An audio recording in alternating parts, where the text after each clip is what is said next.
Welcome in to another edition of Region Roundup. I'm James Boyd here with Mike Clark, and we are here again with our weekly podcast. We have kept our promise.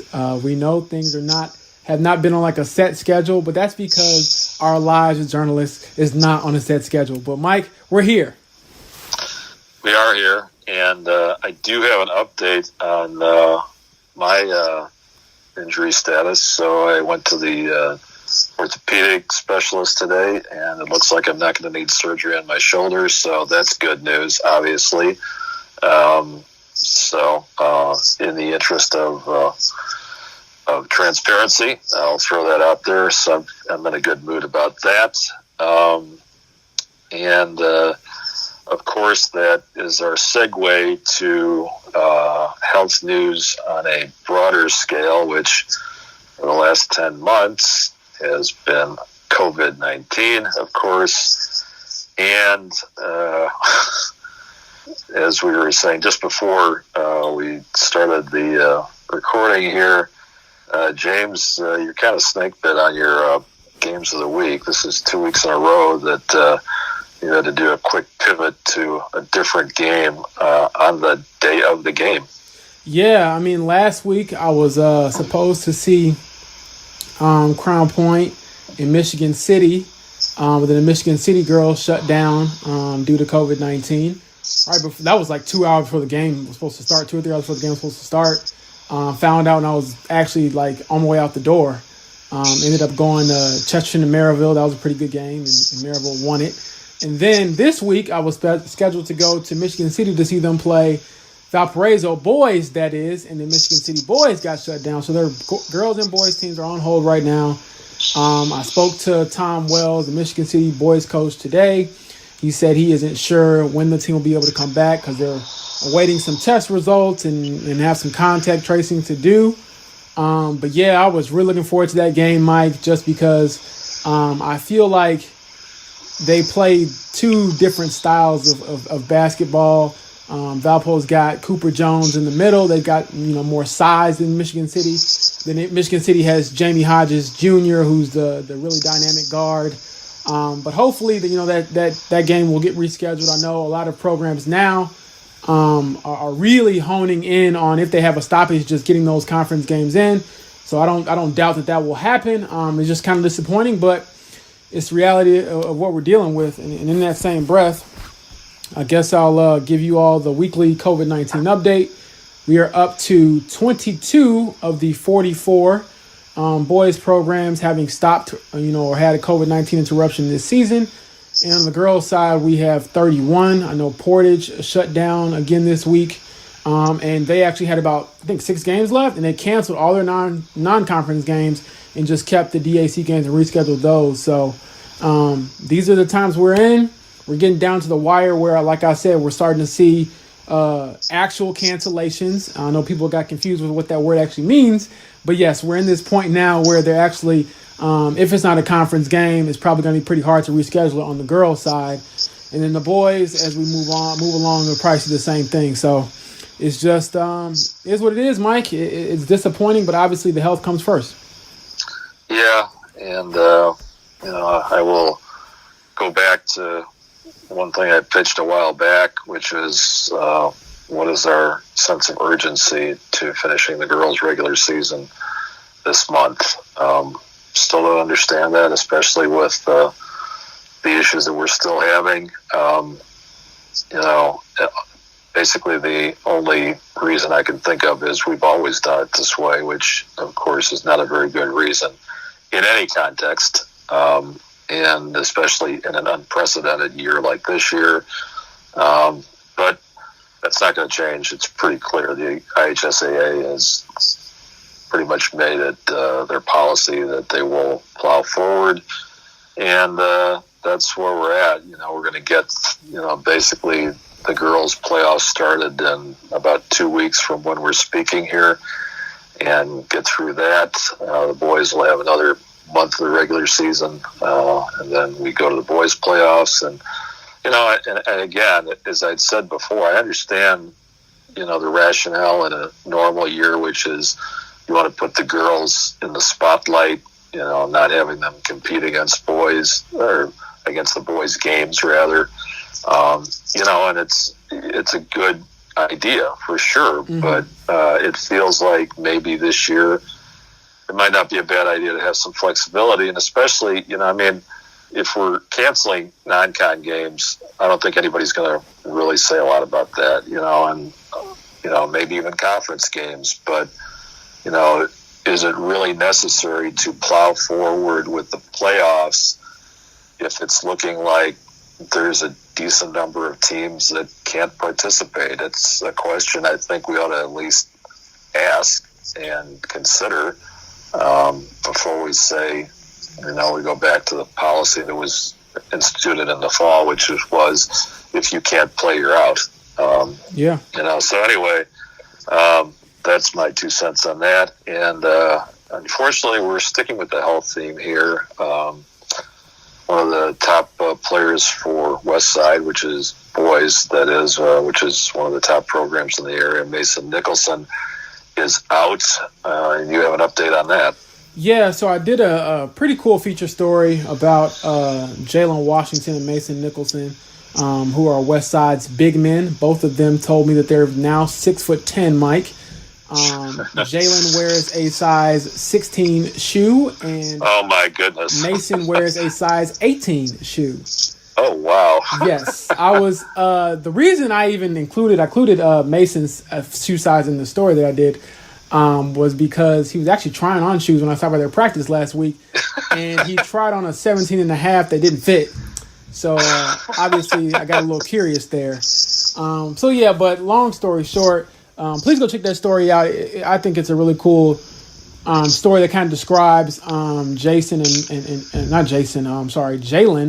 and Mason's relationship, how they've pushed each other this season, and then now how they're basically on opposite ends of the spectrum, with Jalen being the healthy player and Mason being the injured player. He got hurt against Calumet and actually suffered a Jones fracture, which is the same injury that Kevin Durant had back in, I think, 2014 with OKC. And he's expected to not be out for the rest of the season. He's hoping to return for the postseason. But obviously at that size, with that foot size, I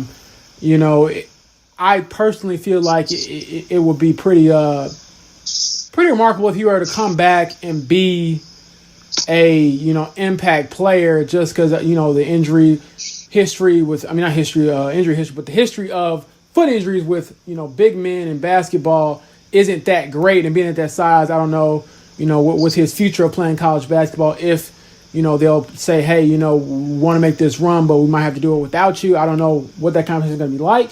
But right now he's optimistic to return. I'm hoping he can return. But again, I just want to throw that out there that, the injury itself isn't like some quick fix. I believe it's like a 6-week minimum, return. So we'll see what happens. But it's just disappointing for West Side, who, I've written about it on multiple occasions.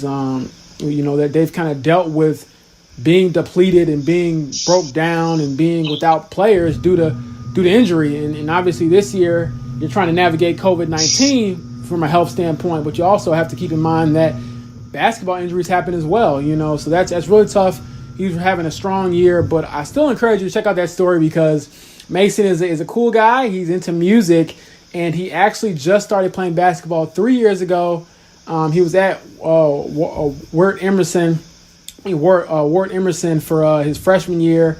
They didn't have any sports, he couldn't, and because they didn't, all those students could participate at Westside. And he actually turned down Westside coach Chris Buggs and told him that he didn't want to play basketball because he's into music, the clarinet and other things. So oh wow, that has obviously cool changed. Story. Yeah, it's funny because I'm like, I can just picture him sitting down in a music chair, as the largest person in the room with this clarinet in his hands. And I don't know, do you have to get a special clarinet, or do you just play the same size as everybody else? I don't know. It's interesting. But yeah, he said he does that, the viola, he plays the drums, piano, talented kid. And it's really cool to talk to him and give him a bit of shine, because I talk to Jalen all the time. I'm always going to bring you all updates on Jalen, just because, 5-star recruit right here in our backyard. I have to talk about him, I have to write about him. But I'll try to get some of the other guys on the radar as well. And he's one of those guys who helps carry the load alongside Jalen. And again, when you have 2 6'10" guys, if Mason can come back healthy, that bodes well for Westside's future and for the future of their season this year in particular, as far as making a postseason run. Yes, and sticking with some basketball and some actual basketball on the court, after all of the talk of COVID pauses and postponements, cancellations and injuries, you were at Couts for the Andrea and Couts doubleheader. Couple of good boys teams, couple of good girls teams.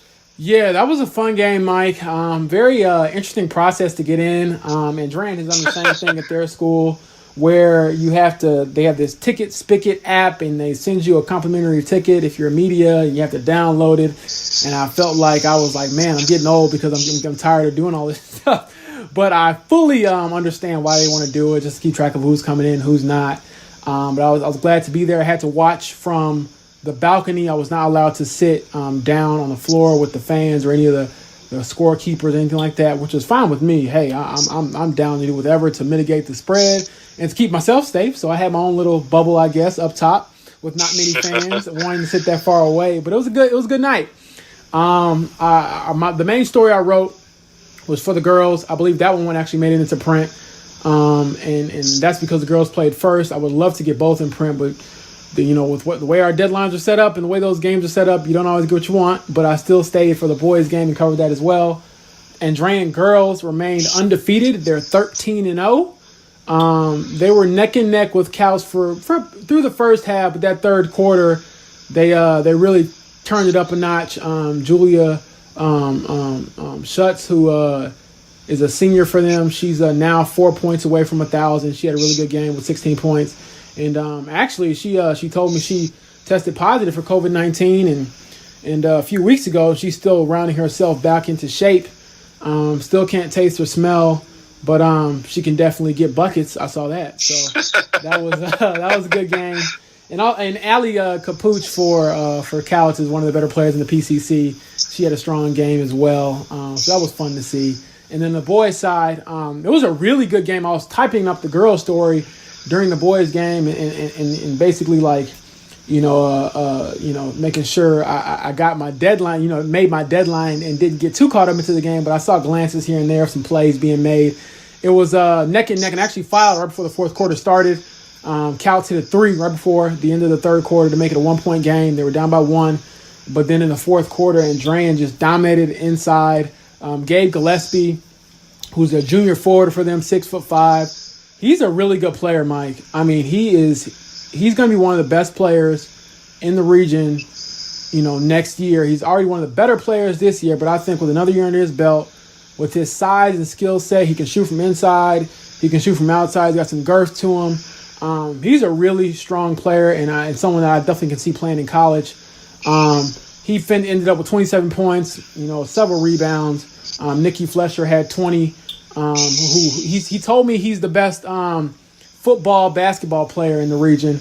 I don't know about that combination, Mike. There's a couple out there that are pretty good, including Cooper Jones for Valpo. But I respect his opinion, and I think it's an arguable case to be made. But yeah, they pulled away from Couts, and Couts was led by Cole Wireman, their star guard. He had 20. It was a really chippy game, which I like. You know me, I like the chippiness. I don't want anybody to be friends. All that handshaking. First of all, it's COVID-19 going around, so skip all that handshaking. Let's get to the basketball. But yeah, it was a good game. It was a fun night. I didn't mind making the drive out there. Mike, what's funny is I was thinking when I went there, I hadn't been back there, Mike, since the sectional tournament got shut down.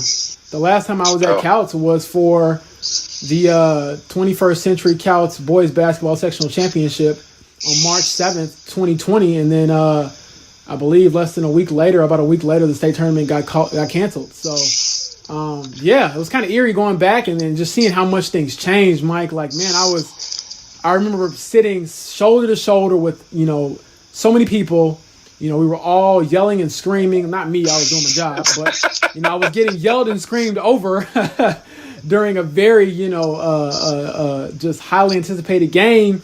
And then I come back now, and they have the limited crowds. It still was pretty loud there, but obviously not the same. It was a Wednesday night, obviously in the regular season, so it's not going to be the same in that regard, anyways. But still, just seeing everybody in mask and having this, like I said, having to sit up top and making sure that I keep my distance from everyone. It's just a different world that we're living in, but again, it was a good night and one that I was glad to be at, just because you don't really get to see a chance to see two good girls and boys basketball games, in one night, unless it's like a tournament or something. So that was fun.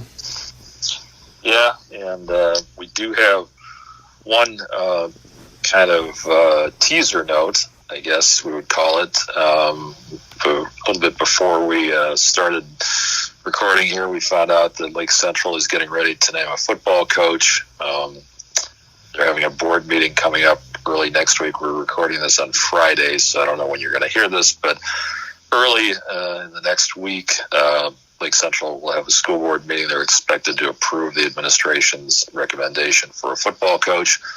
And, I'm not going to speculate. I don't see any point in doing that, honestly. We can talk about it after it happens, but, it's just like one thing we can talk about a little bit, I guess, is historically it's been a tough job. The DAC is very good in football.